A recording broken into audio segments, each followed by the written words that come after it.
Y como título a este mensaje le puse, por si tomas notas, la colecta y el dinero en la iglesia. La colecta y el dinero en la iglesia.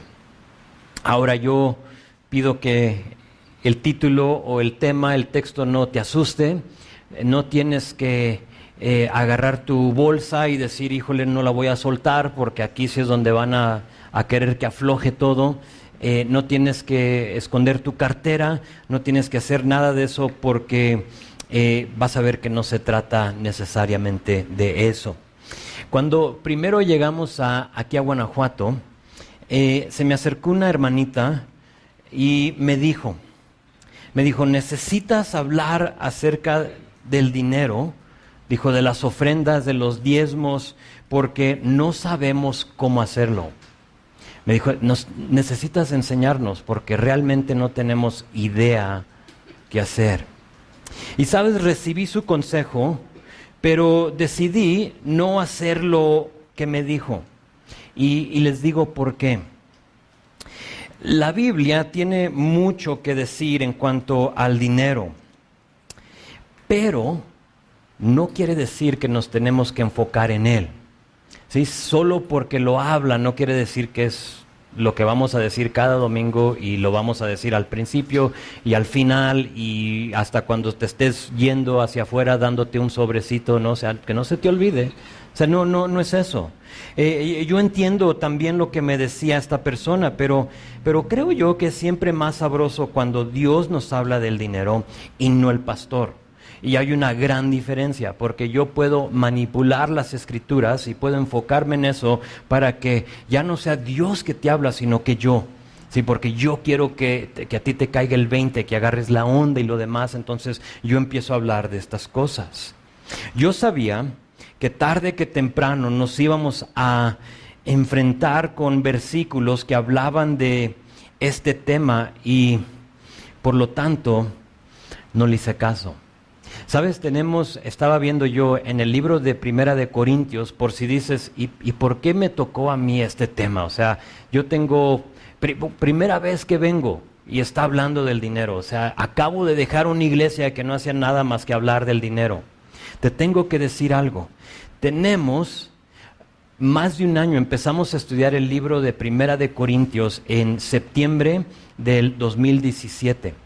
Y tenemos ya más de un año estudiando este libro, 16 capítulos, verso a verso, y hoy nos toca este versículo, estos versículos. Y aparte de eso les tengo que decir algo, quiero que sepan algo de mí. A mí, si me conoces ya lo sabes, pero a mí no me gusta hablar del dinero.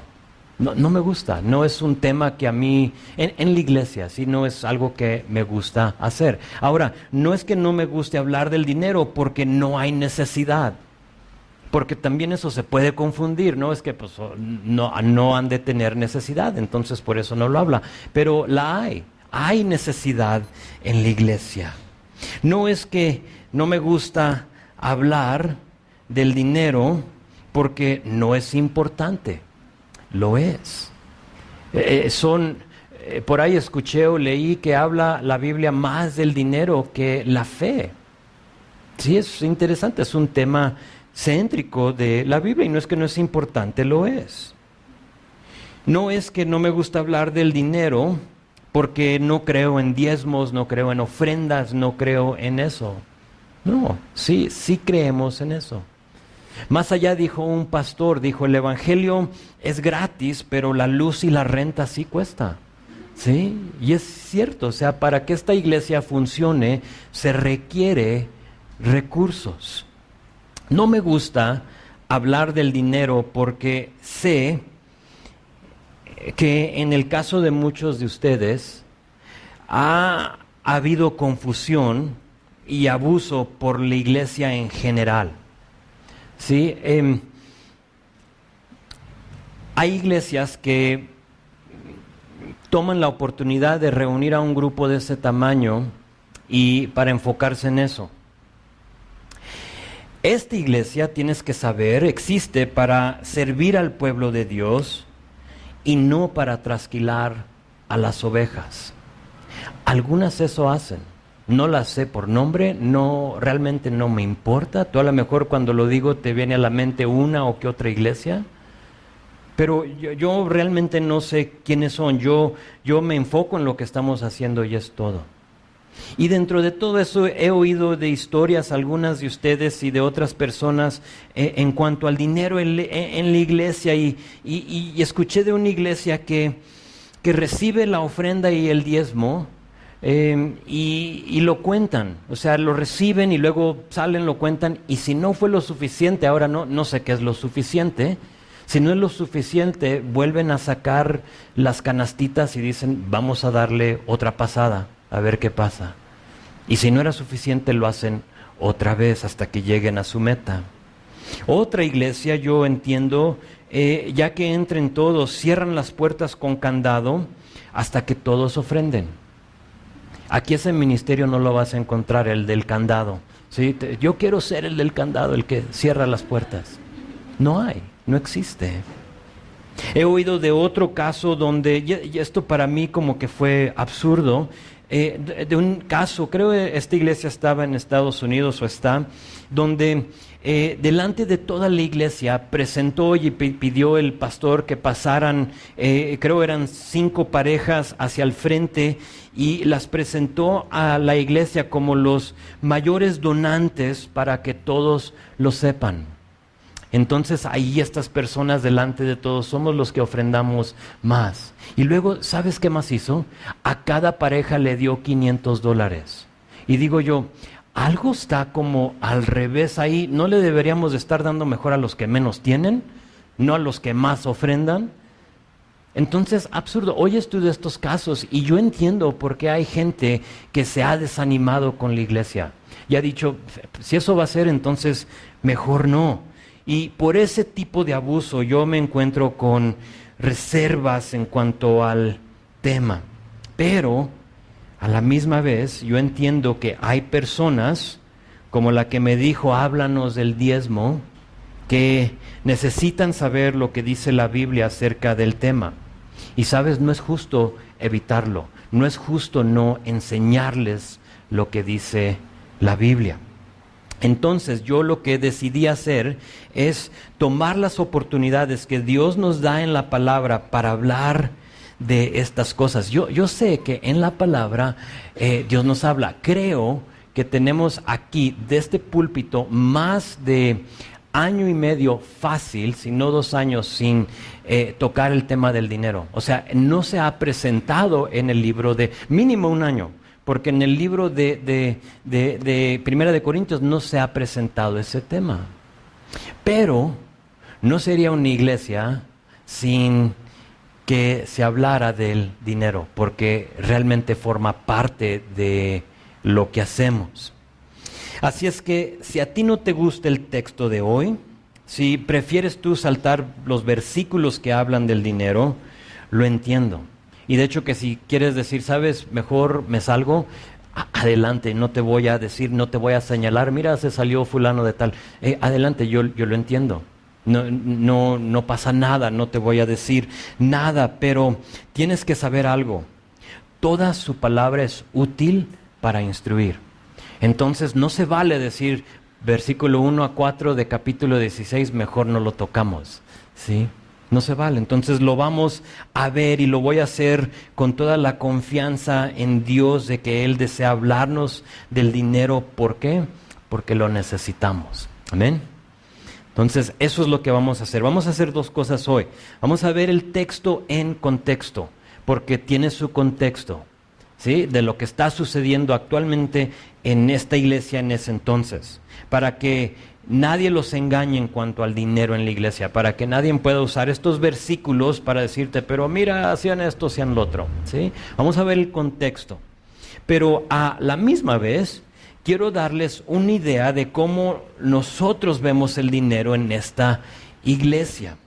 Si tú vas a decidir congregarte y diezmar o ofrendar, ahorita toco el tema de los términos que usamos, Porque a lo mejor cuando digo diezmar, tú dices, Antiguo Testamento, ley, estás hablando blasfemias, pastor, no lo digas.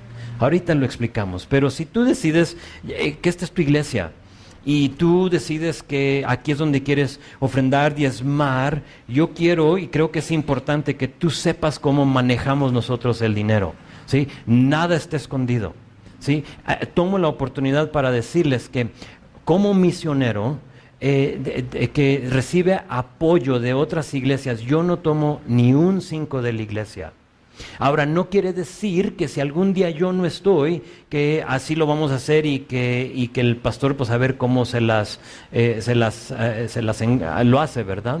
O sea, la iglesia debe apoyar a su pastor, lo debe de hacer. Ahora, no tanto en exceso, pero tampoco en pobreza. Pastor Chuck, el pastor que fundó Calvary, de él aprendimos algo. Él nos dijo, vivan entre la gente. Sí, es decir, que depende de dónde estés, tú vive entre la gente.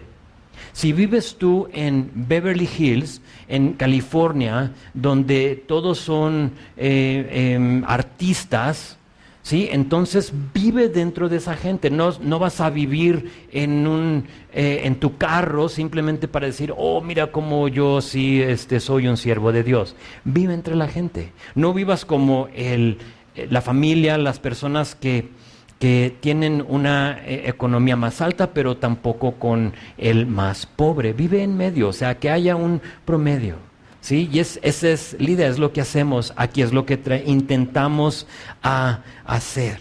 Entonces, mi objetivo es decirles por qué hacemos las cosas como las hacemos.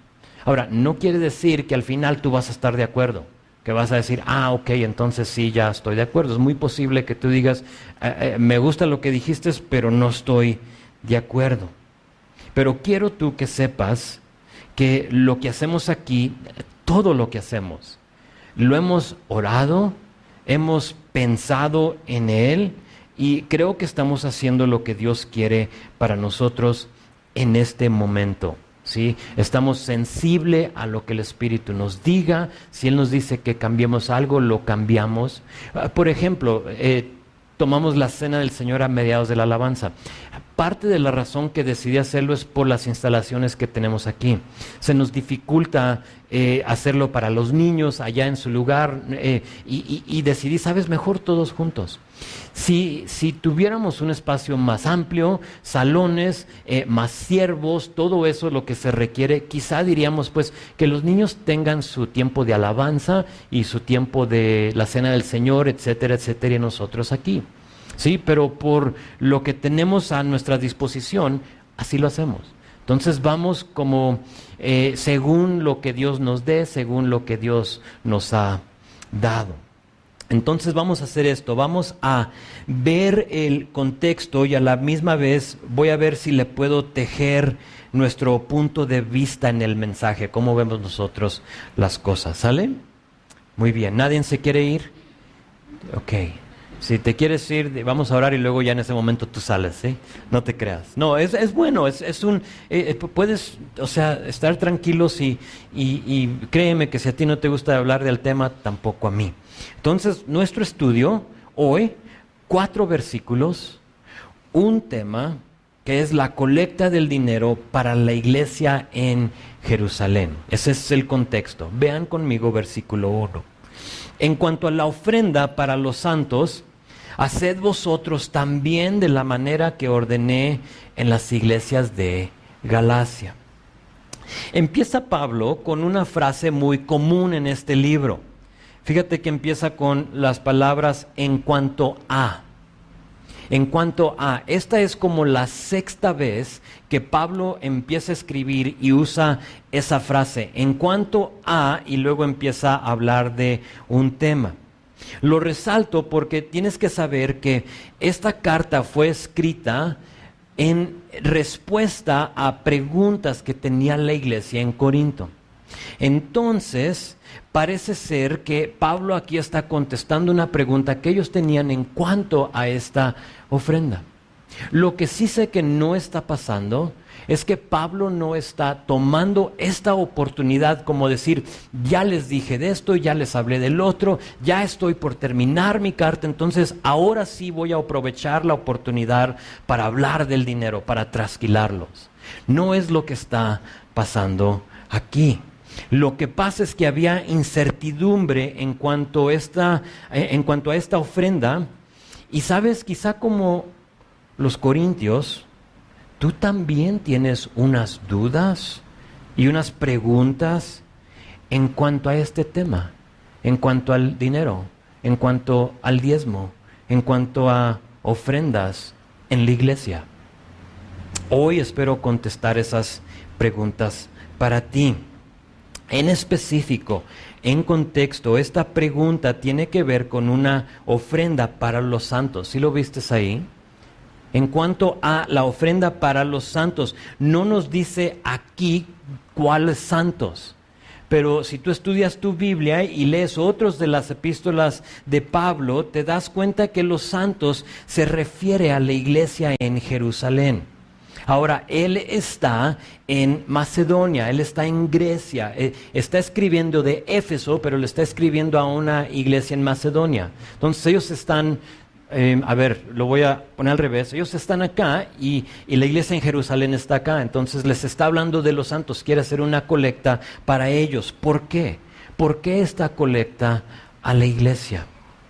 Porque la iglesia en Jerusalén, tenemos que saber un poquito de ellos. Ahí es donde empezó la iglesia cristiana, ahí es donde todo esto empezó ahí. Y si tú recuerdas, Pedro se para ahí en el día de Pentecostés y empieza a hablar. ¿Y recuerdas lo que pasa después de esa primera prédica tan hermosa, tan perfecta? 3,000 personas aceptaron al Señor. 3,000 personas. Entonces, fue una iglesia de 120 personas que estaban en el aposento alto, se puede decir, y de pronto predican y de un jalón creció la iglesia de 120 a 3,000. Después de ser 3,000, predica una vez más uno de ellos y ¿qué pasa? 5,000 más personas fueron añadidas a la iglesia. Y la iglesia no sabía qué hacer con tantas personas. Y créeme, entre más gente hay más necesidades. Y si recuerdas en la iglesia primitiva, ustedes que estudiaron Hechos con nosotros, ¿qué hacían? Vendían sus cosas. ¿Sí? ¿Para qué? Para proveer. O sea, piénsalo, 120 a 8,000 personas. ¿Qué vas a hacer? Va a haber necesidad. Y Pablo lo veía y decía, híjole, necesita ayuda la iglesia en Jerusalén, porque créeme, una persona normalmente, en general, no se salva y empieza a diezmar el siguiente domingo. ¿Sí? Mi pastor dijo, en cuanto vas creciendo en el Señor, seguido va creciendo tu ofrenda. ¿Sí? Vas conociendo lo que Dios ha hecho por ti. Al principio como que, pues una monedita, ¿no? A ver qué pasa. ¿Sí? Señor, bendícelo. Y ahorita hablamos del monto, no de monto, pero de la cantidad, ¿no? De cuánto, cómo y todo lo demás. Pero no solo eso, sino que sabemos, según Hechos capítulo 6, que esta iglesia en Jerusalén estaba apoyando a las viudas con una distribución diaria, dice la palabra. Ahora no sabemos, pienso yo en la distribución y yo, no sé tú, pero yo pienso en alimentos. Si yo digo, estaban alimentando a la gente, pero realmente no lo sabemos. Es muy posible que a lo mejor estaban apoyando con comida, con ropa, con hospedaje, de lo cual todo requiere y tiene un costo, ¿a poco no? ¿Sí? Entonces ellos están ayudando y están aportando y ayudando a la gente. Entonces dice Pablo, hay una necesidad y necesitamos tomar una colecta para ayudarles. La tercera cosa que necesitas saber de esta iglesia, según Hechos capítulo 11, sabemos que Jerusalén sufrió una hambre, una escasez tremenda. Y con una hambre, con una escasez en una área, ¿qué pasa? Hay falta de recursos. ¿Por qué? porque no hay cosecha, no hay dinero, no hay sustento. Y por lo tanto la gente se encuentra con necesidad en Jerusalén. Entonces Pablo se da cuenta de la situación económica de la iglesia en Jerusalén y decide recoger una ofrenda para ellos. Ahora, aparte de eso, la primera cosa que quiero que notes aquí en estos versículos es que Pablo da a conocer la necesidad, y fíjate la palabra que usa, y les ordenó recoger ofrenda para ayudarle. Una iglesia sana es una iglesia dadora. Una iglesia sana es una iglesia dadora. Una iglesia sana no solo apoya a otras iglesias, como lo están haciendo aquí, sino que apoya también a los congregantes de esa iglesia cuando se requiere. En varias ocasiones, aquí recientemente han entrado y robado a unas iglesias aquí en México que forman parte de nuestro compañerismo Calvary, Semilla, Horizonte, como le quieras decir, y nosotros como iglesia les hemos mandado una ofrenda. Ahora dices, a mí no me preguntaste. Está bien, de todos modos lo hice. Tienes que saber que parte de tu diezmo ha servido para apoyar a esas iglesias. Hemos dado hace un mes, creo, acaba de pasar en Playa del Carmen. Entraron ahí con mi amigo Rodrigo, que en noviembre él va a estar aquí con nosotros compartiendo. Y entraron y se robaron absolutamente todo. Pero sabes, el año pasado cuando estábamos en Irapuato, entraron y nos robaron todo también. Y sabes, una iglesia en Ensenada me habló. O sea, yo una vez he visto a este pastor en un baño, en una conferencia donde, hola, tú eres fulano de tal, sí, yo, ok, hasta luego, nos vemos. Entrada y salida. Pero esa persona se dio cuenta de lo que habíamos sufrido y me habló y me dijo, ¿cuál es la cuenta bancaria? Les voy a dar una ofrenda. Y de eso se trata. Parte de tu diezmo es para eso. Ahora, no sentí la necesidad de pedirles a ustedes personalmente, pero sí usé lo que ustedes dan para apoyar a esa iglesia. No sentí como la necesidad de, ¿saben? Acaba de pasar esto, entonces vamos a pasar la canastita. No es mi estilo, ¿sí? Entonces prefiero no hacerlo. Prefiero que tú mejor obedezcas al Señor en tu dar y de ahí nosotros tomemos lo que podamos, lo oramos. Platiqué con unos varones, ¿qué piensan ustedes? Pues este monto, ok, entonces eso vamos a dar. Durante el sismo, ¿se acuerdan del año pasado? En México, en Morelos, en todo eso. Sí hubo la iglesia amiga de nosotros, Semilla Cuerna, que dio oportunidad para que tú puedas mandar tu ofrenda para apoyarlos a ellos, porque ellos estaban llevando víveres y todo lo demás a las comunidades. Y en esa ocasión sí lo hice, ustedes que estuvieron aquí. En la pantalla no recogí una ofrenda, pero puse los datos bancarios de ellos y dije, si Dios lo pone en tu corazón, tú puedes ir y puedes donar a esa cuenta, ¿sí? Y ya es como lo más cerca que quiero yo llegar para pedirte algo, ¿sí? Y no quiere decir que en el futuro no lo haya. En otras ocasiones hemos apoyado a familias de la iglesia económicamente. Ahora, yo tengo una regla en cuanto a eso. Yo no voy a dar dinero a alguien, pero sí vamos a dar despensa, sí vamos a apoyar con pagarle un recibo. Si es una familia que tiene niños en pañales, les vamos a comprar pañales, fórmula, lo que se requiera. ¿Para qué? Para apoyar, para ayudar a esa familia. Aguas si alguien viene con necesidad pero solo quiere dinero. Aguas. ¿Sabes qué nos pasó hace rato? Entró un señor, lo vimos solo una vez, y con lágrimas en sus ojos empezó a decirnos que su esposa había fallecido y que había un dinero en un banco. O sea, tú sabes la historia, ¿no?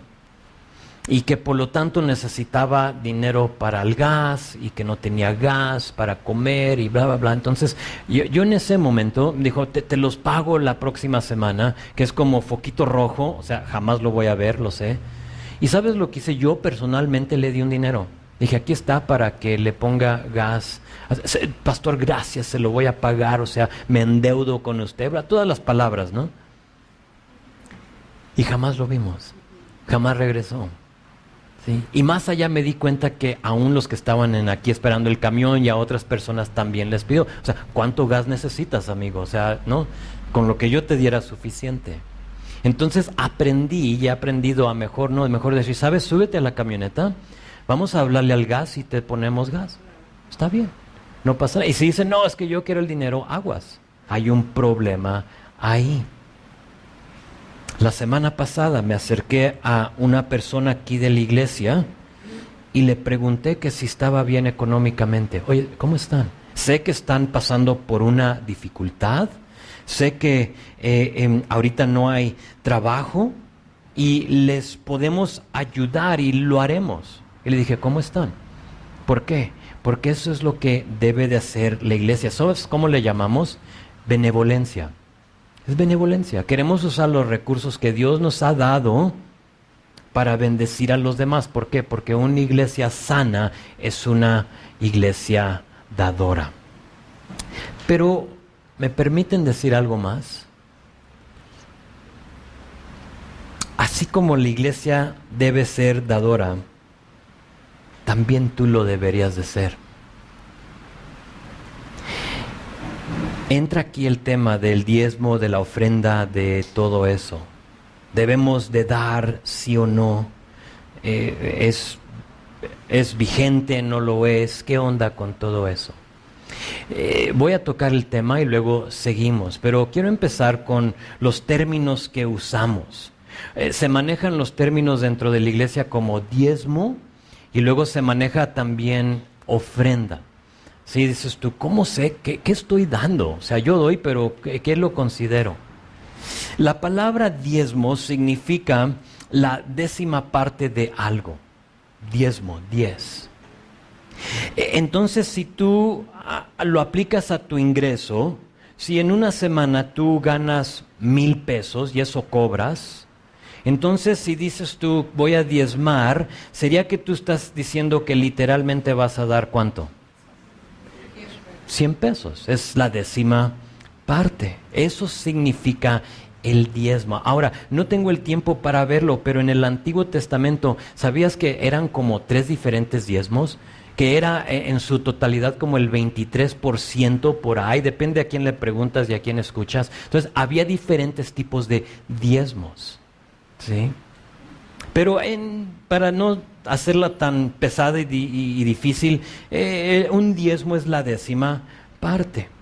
Y sin meternos en muchos detalles, les quiero decir que el principio del diezmo, de lo que conocemos como, porque cuando pensamos en diezmo, pensamos en la ley, ¿no? O sea, es parte de la ley, era algo que se exigía. Pero ¿sabías? Y si tú conoces tu Biblia vas a decir que sí, pero ¿sabías que el diezmo se ve antes de lo que conocemos como la ley? O sea, la primera mención del diezmo lo vemos en Génesis capítulo 14. Abraham, todavía ni se le cambiaba el nombre a Abraham. Todavía es Abraham. Y ahí Abraham le da los diezmos de todo, dice la palabra, al rey de Salem. ¿Alguien sabe dónde es Salem? Jerusalén. Al rey de Jerusalén, no sé si como que empiezan a prender foquitos, pero le da el diezmo de todos al rey de Salem, Melquisedec. Si tú sabes la historia o no la sabes, puedes buscar Génesis, anota Génesis 14 para que veas que no estoy inventando aquí cosas y puedes leer de eso. Ahora, algunos dicen, sí, que porque Melquisedec a quien Abraham le dio el diezmo, era una cristofonía. Dices tú, ¿y qué es eso? Una cristofonía es básicamente una aparición de Cristo en el Antiguo Testamento, ¿sí? Que porque Abraham le dio el diezmo a Melquisedec, que el diezmo es vigente para hoy en día. Dicen es que sí. Usan citas como Hebreos capítulo 6, que dice que Jesús es nuestro sumo sacerdote según el orden de Melquisedec. Sí, entonces dicen, entonces el diezmo es válido, porque pues, realmente le estamos dando el diezmo, la 10ª parte, al Rey de Reyes, al Señor de Señores. Entonces es el Rey, el sumo sacerdote Jesús. Ese es un punto de vista, es lo que algunas gentes dicen. Entonces, por lo tanto, no les gusta llamarle ofrenda y dicen, no, es que tiene que ser diezmo. Ok, está bien, es diezmo, discúlpame por decir ofrenda. Otra opción es que el diezmo, aunque era parte de la ley, aunque era antes de la ley, ya no es vigente, fíjate, porque Jesús cumplió la ley. ¿Sí? Entonces el diezmo ya no es parte del nuevo pacto y por lo tanto no existe la ley de diezmar en el Nuevo Testamento. Y por lo tanto ese punto de vista dice, ya no hay diezmo. Entonces no me lo exijas, no me hables del diezmo. O sea, usas la palabra y te empiezan, te cumplió la ley. ¿Qué hizo Jesús? Y te empiezan a citar un montón de versículos, ¿sí? 2 puntos de vista, tú decides lo que tú crees. Tú decides lo que tú crees. La otra palabra que usamos es ofrenda. Y normalmente la persona que no cree en el diezmo prefiere llamarle ofrenda. A lo que yo respondo, ¿sabes cómo le respondo yo a eso? No importa qué nombre le des, lo importante es que lo hagas. ¿Le quieres llamar diezmo? Está bien, llámale diezmo. ¿Le quieres llamar ofrenda? Llámale ofrenda. Realmente el nombre no tiene que ver nada, absolutamente nada. Por eso es cuando yo, ahorita lo comenté de la cajita, ustedes saben que yo siempre digo está para tus diezmos y tus ofrendas. Si a ti te gusta dar el diezmo, adelante. Si a ti te gusta dar la ofrenda, entonces está bien. No quiero dejar a nadie fuera, entonces uso los 2 términos. Así no te me puedes escapar, ¿sí? Porque si digo solo diezmos, pues entonces, es que yo ofrendo, entonces pues obviamente aquí no reciben ofrendas y por lo tanto mejor me lo quedo, ¿no? Entonces ya no te puedes escapar. Pero ¿saben algo? No importa si tú crees en el diezmo o simplemente piensas que debes de dar una ofrenda, la idea es de que seamos una iglesia como la de aquí de 1 Corintios 16, una iglesia dadora, que tú seas una persona dadora. Entonces, no me quiero meter en discusiones sobre el nombre, sobre ley, sobre Génesis 14, todo lo demás. Guarda tus correos electrónicos diciéndome que estoy mal y dándome toda una disertación de por qué es diezmo y no es ofrenda, o es ofrenda y no es diezmo. ¿Sabes por qué? Por esta razón. Porque en realidad todo gira alrededor de tu corazón en cuanto al dinero y no tanto en cuanto al nombre que tú le quieras dar.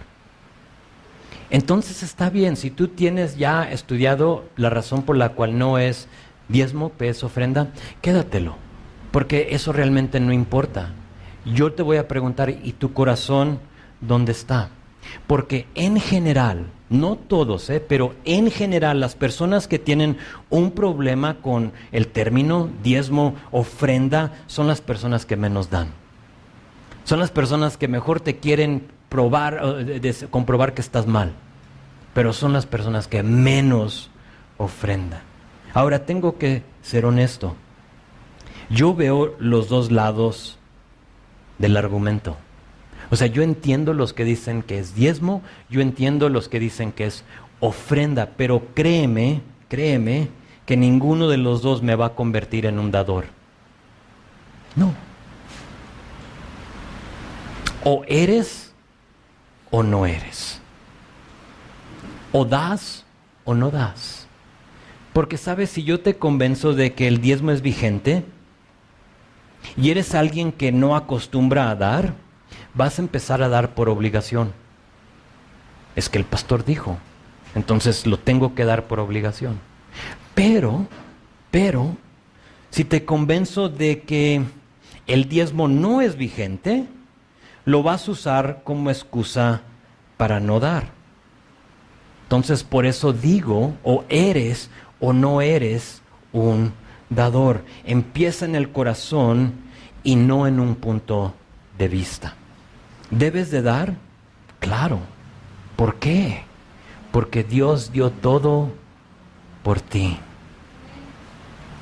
Debes de dar, claro. ¿Quieres un ejemplo que no sea Abraham o que no sea ley? Sigue el ejemplo de Dios. Él dio. Tú existes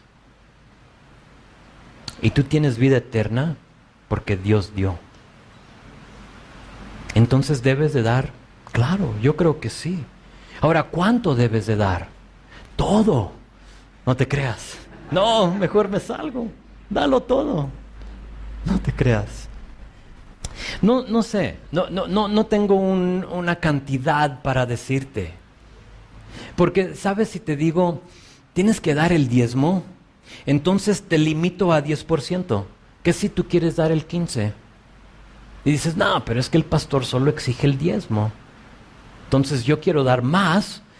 No solo quiero dar 100 pesos, quiero dar 300, pero es el diezmo. Entonces solo eso doy. El problema con la ofrenda es que no tiene cantidad.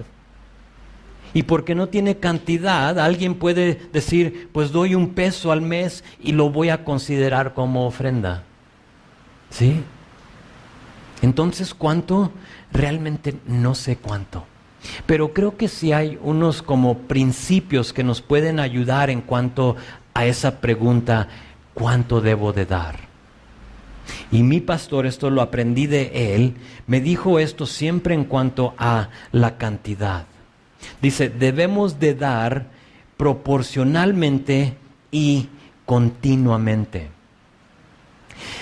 Entonces, en proporción a lo que ganas y sistemáticamente así como cobras. ¿Sí están conmigo?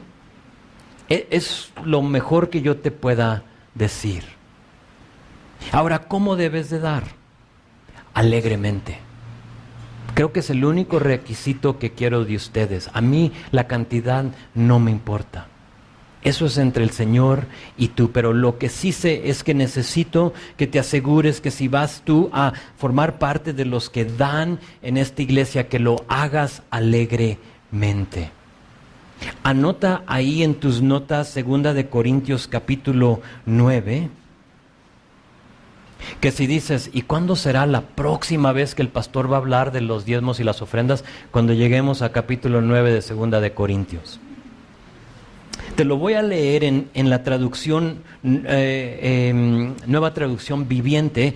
Pablo está hablando de la misma ofrenda de la cual nos está hablando aquí en capítulo 16, pero en 2 de Corintios 9 dice, así que pensé que debería enviarles, estoy leyendo versículo 5, dice, así que pensé que debería enviarles a estos hermanos primero, a fin de estar seguro de quien tiene lista para ofrenda que prometieron, pero quiero que tengan lista, discúlpame, que ya la tengan ya en orden, ya lista.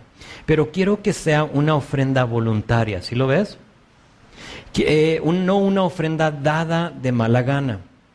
Recuerden lo siguiente, un agricultor que siembra solo unas cuantas semillas obtendrá una cosecha pequeña, pero el que siembra abundantemente obtendrá una cosecha abundante. Y no sé cuántas veces ese versículo se ha tomado fuera de contexto y se han creado prédicas para trasquilar ovejas por eso. Es un precepto, un principio, discúlpame. O sea, si tú siembras mucho, va a salir mucho. Si tú siembras en escasez, va a salir en escasez. O sea, es un principio. Versículo 7 dice, cada uno debe decidir en su corazón cuánto dar, y no den de mala gana ni bajo presión, porque Dios ama a la persona que da con alegría. Entonces, ¿cómo debes de dar? Versículos 5 y 6, generosamente, voluntariamente y sin que te lo exijan. Así se debe de dar. Verso 7, como hayas propuesto en tu corazón. ¿Cuánto doy? Ora. Si esa es duda en tu vida, doy 10, doy 8, doy 7, doy 20. Ora tú y pregúntale a Dios cuánto, y eso da. Verso 7 también dice que no des de mala gana. Otros versículos que no dé tristemente. Si dar te hace triste, no des. Por favor, no lo des. Yo lo he dicho, si dices, es que voy a dar 10%, pero todavía estoy triste, bájale al 9%. Y si calculas el 9% y dices, no, todavía estoy triste, bájale al 8%. Si dices, es que estoy como que, bájale al 6%. Y si ya con el 5 tienes una sonrisa, ese es tu monto. Eso da. ¿Sí? Así es como puedes determinarlo. Tienes que hacerlo alegre, no triste. Ahí va, o sea, lo tengo que dar otra vez. No, quédatelo, úsalo para otra cosa. No pasa nada. No te van a venir bendiciones si das, y no te van a venir maldiciones si no das. Dios no necesita tu dinero, pero si tú lo das con un corazón alegre, Dios lo va a usar. ¿Sí? Ni por presión, dice verso 7. No des porque alguien te presiona o te forza, te obliga a dar. Si tú te sientes obligado o forzado, guárdalo, no lo des. Eso suele suceder con los teleevangelistas en la televisión, ¿a poco no? Como que te obligan o te forzan. ¿Quieres recibir el 100%? Pues da, y haz esto y haz lo otro, y luego ya te confunden y de pronto estás dándole los datos de tu tarjeta a alguien en Ciudad de México, donde sea. ¿Cómo debes de dar? La última frase de verso 7. Dios ama a una persona que da con alegría. Esa palabra indica a carcajadas.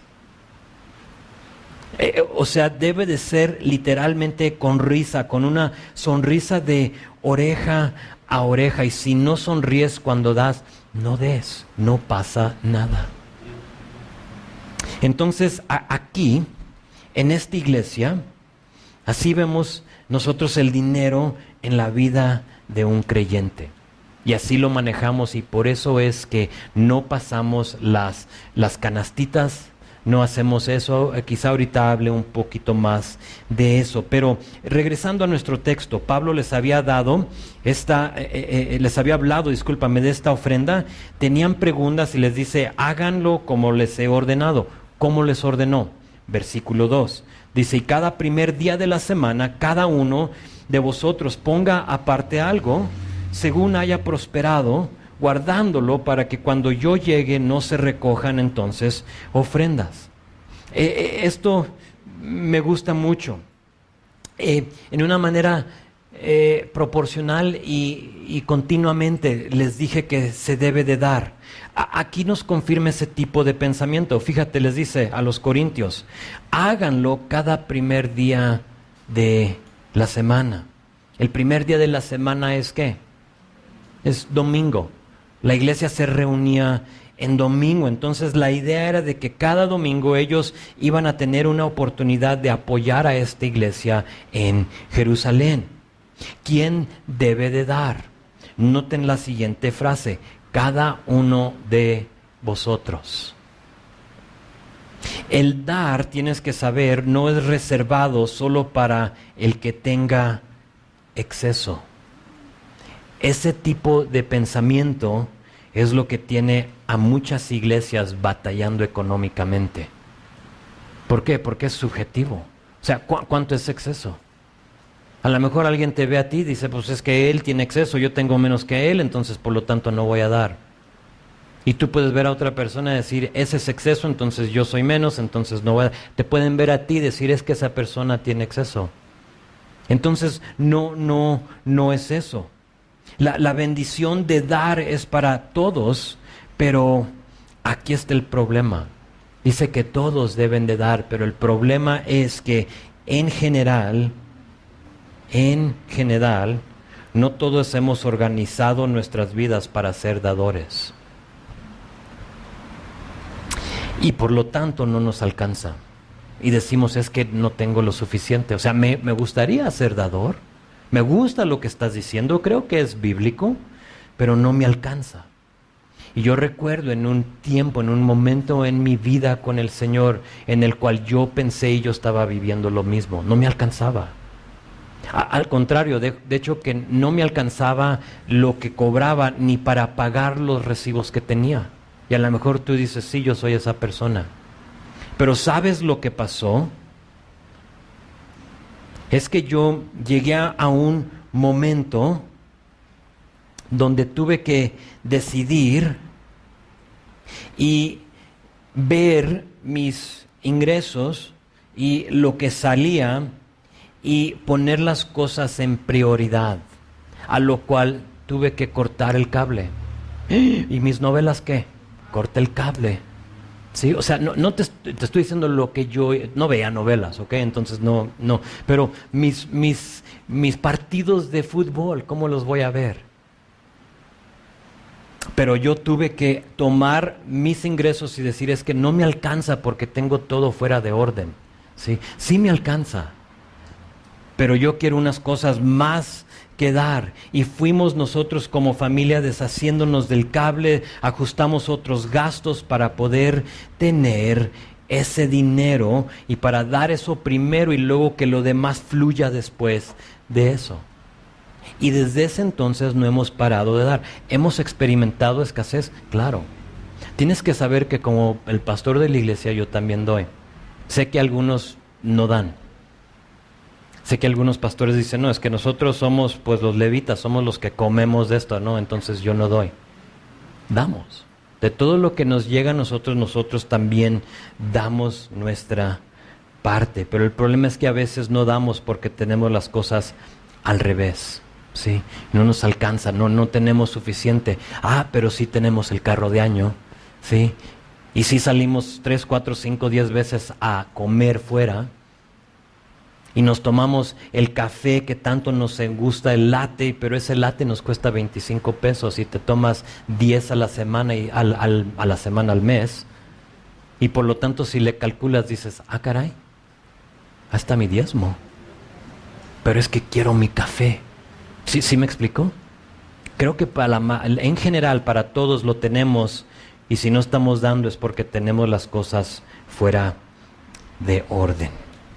Si quieres remediar tú la situación, es muy posible que tengas que deshacerte de varias cosas, pero la pregunta es, ¿quieres? ¿Sí o no? ¿Quieres ajustar o eliminar unas cosas para que puedas ser dador? Tú solo puedes contestar esas preguntas. Se pone más interesante, fíjate la siguiente frase, dice, según haya prosperado.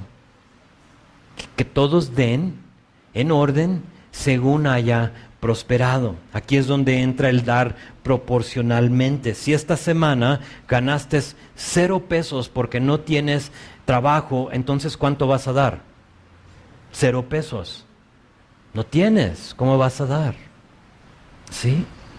Ahora, según haya prosperado, significa que si has ganado 1,000 pesos en esta semana y tú quieres diezmar, entonces proporcionalmente sería el 10%, serían 100 pesos. Y aquí es donde puede entrar esa palabra diezmo. Puedes usar tú como la 10ª parte, como un buen punto de referencia. Empiezo con eso. ¿Sí? Quizá tú quieres dar más. Quizá tú nunca lo has calculado y cuando lo calculas dices, oye, yo como que doy el 30% de mis ingresos. O sea, yo no sé. Pero puedes usar esa palabra diezmo como un lugar donde empezar, según haya prosperado. Y luego la última frase dice, guardándolo para que cuando yo llegue no se recojan entonces ofrendas. Les está diciendo, ustedes anúncienlo, como iglesia, ustedes anuncien esto, ustedes hagan la colección para que yo no tenga que. No era que Pablo les sacaba el hacerlo. No es el problema. Sería muy fácil, yo creo, decir, aquí está el reverendo, ungido, apóstol Pablo, y que él use la ocasión para hacer ¿qué? Para hacer la colecta. Si anunciamos que viene Pablo, si hoy anuncio que la próxima semana viene el apóstol Pablo, es muy probable que este lugar se llene de personas, ¿no? En lo que corra la voz. No sé, resucitó por ahí y va a venir el apóstol Pablo. Se llenaría, y es muy fácil que Pablo use esa ocasión para hacer esa colecta, para aprovecharse de la gente. Lo que pasa es lo contrario. Pablo dice eso, que esa colecta ya esté lista, porque él está tratando de no usar su presencia, su influencia, su poder para manipular a la gente. Es lo contrario, ¿sí? No sé si ustedes se han preguntado por qué aquí no pasan la canastita o la bolsa para recoger las ofrendas. ¿Te has preguntado? Yo a veces me pregunto, ¿por qué no la pasamos? Y luego recuerdo. No la pasamos por una razón muy similar a esta. Porque si pasamos la canastita, la bolsa, para recoger las ofrendas, siento que de cierta forma quizás esté manipulando a una persona. Y no lo quiero hacer. Tampoco quiero obligar a nadie. ¿Sí? Que yo esté aquí y la pasemos y que yo esté viendo la canasta. ¿Cuándo? ¿No le vas a echar? O sea, ¿y tú? Y aquí lo que los demás sacándole, ¿no? No quiero hacer eso. Ahora, no hay nada malo, por favor déjenme decirlo, con recoger la ofrenda. No hay nada malo. Creo que está bien, no pasa nada. No digo que nunca lo haríamos, aguas, porque algún día a lo mejor lo hacemos. Y está bien, no es que usted dijo que nunca, no. Reservo el derecho de algún día cambiar eso. Pero por lo pronto mi convicción es poner esa cajita en la parte posterior del salón y dejar que tú alabes a Dios con tu dinero en una manera privada y personal.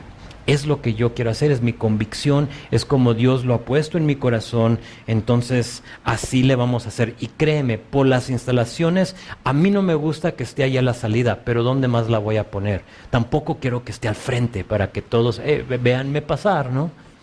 Entonces, si tuviéramos más espacio, créeme que lo pondríamos como en una esquinita un poco más escondido para que no todos te tengan que ver. Pero, porque no la tenemos, ahí está a la salida. Entonces, así pasó. La idea era de que Pablo llegue y esta colecta ya esté lista. Vamos a terminar rápido. Versículo 3 y 4, muy pronto, es muy poco que le podemos extraer aquí, pero dice él, cuando haya llegado, a quienes hubieres designado por carta, a estos enviaré para que lleven vuestro donativo a Jerusalén. Y si fuere propio que yo también vaya, irán conmigo. En otras palabras, Pablo les está diciendo, ustedes escojan a unas personas de su congregación, ustedes que están haciendo esta colecta, a personas en las cuales ustedes confían para encargarse de este dinero. ¿Por qué? Porque la última cosa que quería Pablo es ser acusado ¿de qué? De haberse robado el dinero. Pablo está estableciendo un sistema para rendir cuentas. ¿Sí lo vistes? Está rindiendo cuentas con ellos para que no piensen que yo me lo quedo, que yo solo lo uso. Si él es el único que se lo lleva, nadie sabría, ¿llegó o no llegó? ¿Sí? No tienen GPS como ahora que lo podemos rastrear, ¿verdad? Préstame tu teléfono, Pablo, vamos a rastrearte para saber cuando llegues a la iglesia y el día que tú dices, quiero que tú, y luego nos haces FaceTime para que te podamos ver tú entregando. No tenían esos recursos, hoy sí lo podemos hacer. Pero no lo tenían. Ahora, aquí en la iglesia, nosotros vaciamos la cajita y contamos lo que se juntó por mínimo 2 personas. Y prefiero que no sean familia. A veces no se puede. Pero 2 personas mínimo cuentan lo que entra. Lo que hacemos es esto. La abrimos, lo contamos, le damos las gracias a Dios en oración por ello y luego oramos por las oraciones que recibimos. Es así de simple. O sea, no es todo una ceremonia, ¿no? O sea, acérquense, vamos a hacer esto, prender velas, todo lo demás. No. Es simplemente lo abrimos, lo vemos, tenemos un grupo de personas confiables que se encargan de contar y si es posible que yo no cuente, mejor. Yo lo evito, o sea, yo no quiero saber. Tengo que saber la cantidad porque aún yo todavía me encargo de la contabilidad de la iglesia, que algún día a lo mejor no va a ser así, pero por lo pronto yo todavía me encargo, entonces yo tengo que ver, yo tengo que notar y así llevamos la cuenta. A lo que te tengo que decir, esta iglesia tiene libros abiertos. Entonces, si tú dices, yo diezmo, yo ofrendo aquí a esta iglesia y yo quiero saber cómo nos va económicamente, tienes todo derecho para pedirlo. Tenemos un libro donde registramos todo lo que entra, todo lo que sale, guardamos todos los recibos de todo lo que se ha comprado y ahí puedes tú ver cómo vamos económicamente.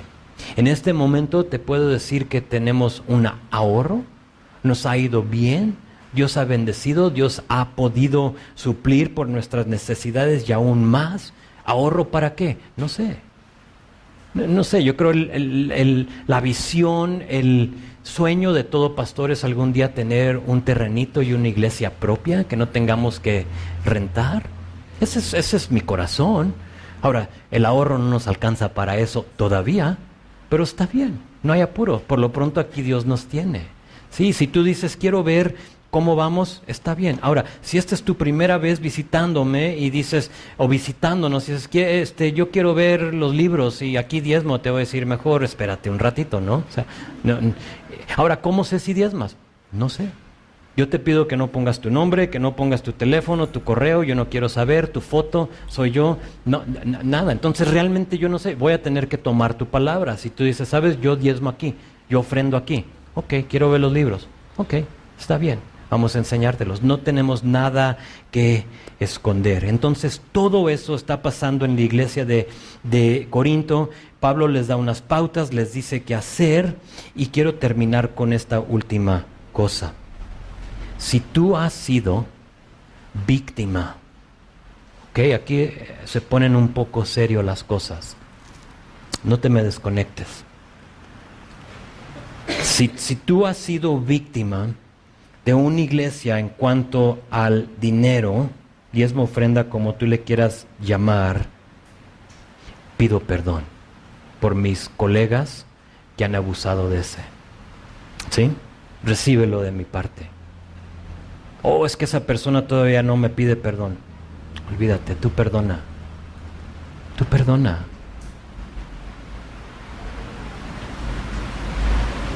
Yo soy de la opinión que la mayoría de nosotros somos dadores, generosos, pero no cuando se nos exige o cuando nos trasquilan. Creo que la mayoría somos generosos, queremos dar, pero no cuando es de obligación. Y creo eso lo hemos visto aquí. Entonces, si tú nunca has alabado a Dios con tus finanzas, te animo a que empieces. Te animo a que pruebes a Dios con eso. ¿Por qué? Porque no son tuyas realmente. Dios es el que te da las fuerzas para trabajar. Dios es el que te da la vida para trabajar. Dios es el que te da la sabiduría y la capacidad para hacer tu trabajo. Entonces realmente no es ni tuyo. Es Él. Ahora, si tú has sido lastimado por alguien, una iglesia, y estás usando eso como excusa para ya no dar, párale. Párale. Ya basta. O sea, pare de usar eso como excusa. Nuestra responsabilidad es dar y Dios se encarga de lo demás. Eso es. No permitas que el enemigo te engañe con ese modo de pensar, porque no hay nada más satisfactorio que ser un dador. Y si tú lo haces, tú sabes de lo que estoy hablando.